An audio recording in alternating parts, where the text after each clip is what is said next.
We meet Mordecai the same time that Carl and Donut do.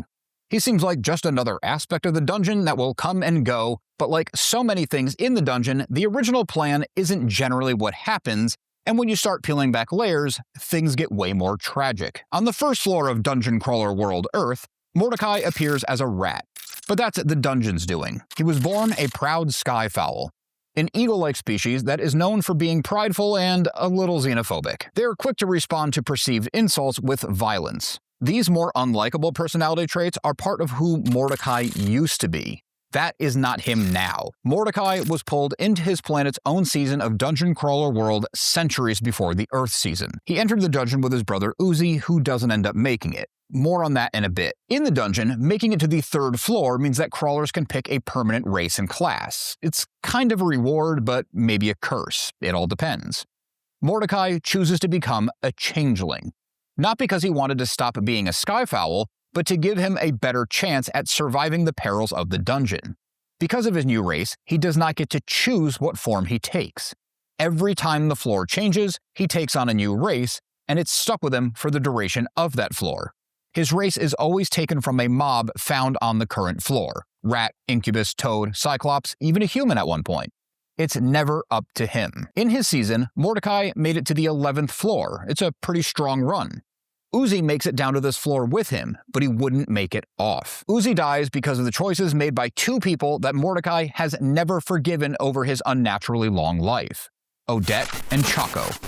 Chaco was a fellow crawler and part of Mordecai's team. Odette was his manager, a role that he takes on. This would be a role that he takes on himself on behalf of Donut. The grief and guilt Mordecai feels at his brother's death is ever present and contributes to his drinking.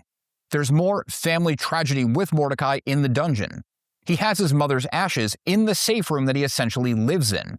He doesn't talk about it much, and early on, Donut knocks the urn down, shattering it. The dungeon takes one more thing away from him.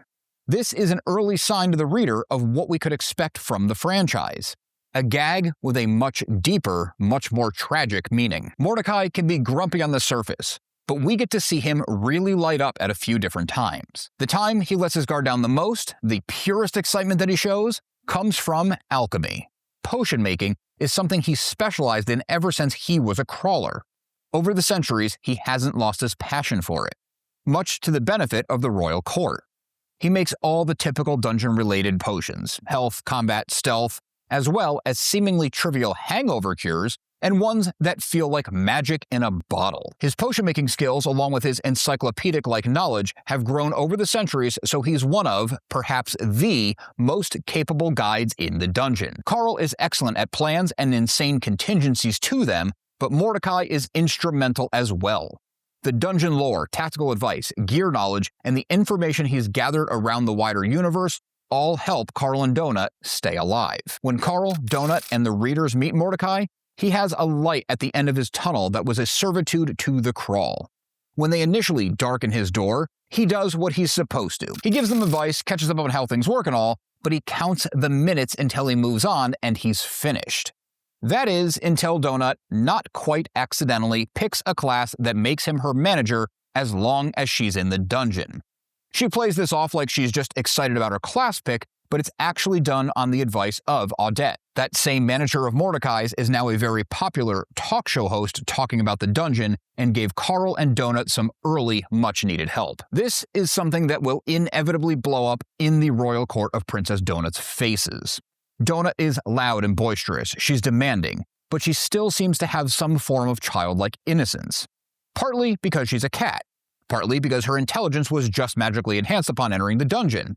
If Carl had done this to Mordecai, he would have stayed a lot madder, a lot longer, maybe never getting over it. Although Mordecai stays on as Donut's manager, he doesn't actually have to be that helpful. He helps them because he wants to.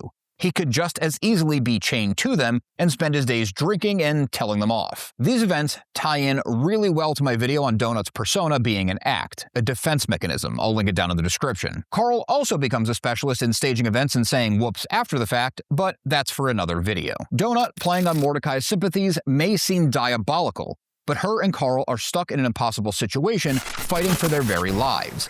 They don't really know Mordecai at this point.